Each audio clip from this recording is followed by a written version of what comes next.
চলেন আপনাকে বড়ি চাটনি করে দেখামো। এই জন্য প্রথমে লাগবে শলুক পাতা, বুঝছেন? আমার একটি গাছ লাগাচ্ছি, সেই গাছের থেকে শলুক পাতা তুলিচ্ছি। তারপরে একটা ভেটকা নিয়ে মার্কে আরো কড়াই নেবেন, দিয়ে তার কিছু জিরে নিয়ে সর্লি দিয়ে ভেটকাবেন আর ভেজে নেবেন।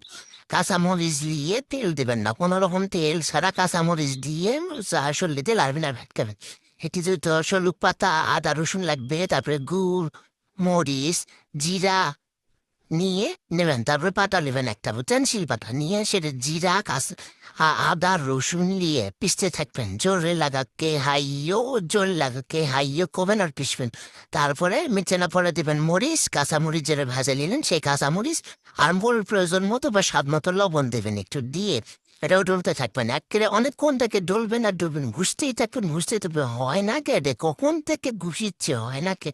কোন তো মেজাজটা খারাপ হবে না? না, হাসে অবশেষে হয়ে গেছে। যখন দেখবেন একটু মালিশ হয়ে গেছে, তারপর ওই তো তুলে নিয়ে আসা হলো না আসল পাতা, সেটা ধুবেন, কিন্তু আবার ধোয়া ছাড়া তো এরকম দিবেন না, ধুয়ে সেটা এরকম পাতা দিয়ে হুকলানের সাথে আবার কি করবেন, আবার পিষতে থাকবেন, ডলতে থাকবেন জোরে জোরে, একেবারে যতক্ষণ পর্যন্ত না একদম মালিশ হয়ে গেছে, বুঝছেন? ততক্ষণ পর্যন্ত খালি ডুলবেন ডুলবেন, মাঝে মাঝে না চামচ দিয়ে লাড়ে দেবেন, হাত দিয়েও দিবেন, কিন্তু হাত যদি জ্বলা তা হাত নেবেন না, চামচ দিয়ে দিলেন ভাত খাবেন আর করবেন। সাইড থেকে জড়ো করবেন, একটি করবেন। আর দেখেন কত সুন্দর হয়েছে, দেখছেন? একদম পাতার সাথে মিশে মালিশ হয়ে গেছে, মানে হাতের মেহেন্দি যাওয়ার মতন কালার জিনকে হবে দেখবেন। যতক্ষণ পর্যন্ত দিদিনকে মেহেন্দি যাওয়ার মতন কালার না হচ্ছে ততক্ষণ পর্যন্ত ইনকে পিষতেই থাকবেন। তারপরে যখন ইনকে মেহেন্দি যাওয়ার কালার মতন হবে, তখন ওই গুড় যেটুকু কাটে থুসলেন, সেই গুড় দিয়ে আবার কি করবেন, গুড়গুলো চামচ দিয়ে ঢালে দিবেন।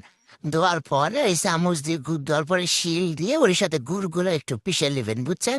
যতক্ষণ পর্যন্ত না পাতলা পাতলা না কালার আসছে, পাতলা কালার না আসা পর্যন্ত আর একটু পিষতে থাকবেন, দেখবেন মিক্সড হয়ে যখন পাতলা কালার চলে আসছে, এই যে আপনাকে দেখা কিরকম মিক্সড হয়ে পাতলা কালার চলে আসছে, একদম মেহেদির কালার মতন আসছে, যা হাতত দিলে মেহেন্দি মেহেন্দি কালার হয়, সে পর্যন্ত তোলার পরে সেটা নান বাটে তুলবেন। বাটে তোলার পরে পাতা যেটুকু লাগে আসলো, আমি আর আমার ওই সঙ্গে ইংরেজ চাটা খাচ্ছে লোক দিয়ে।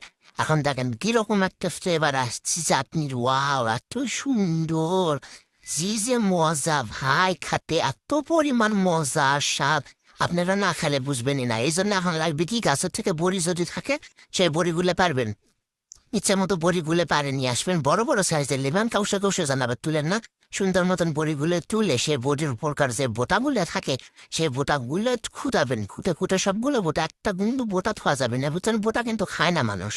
একটা একটা করে সবগুলো বোটা বুট আনার পরে সবগুলো বোটাবেন, একটাও কিন্তু রাখা যাবে না, বুঝছেন? ধোয়ার পরে পানি দিয়ে দুই হাত দিয়ে ফাইন করে সুন্দর করে কষলাবেন। আবার যখন ভাবেন না আমারই দুই হাত দিয়ে কষলাচ্ছে, এক হাত আমার এক হাত সঙ্গে দুইজনে মিলে হাত দিয়ে পানির মধ্যে দিয়ে কষলাচ্ছি, কারণ গাছের যদি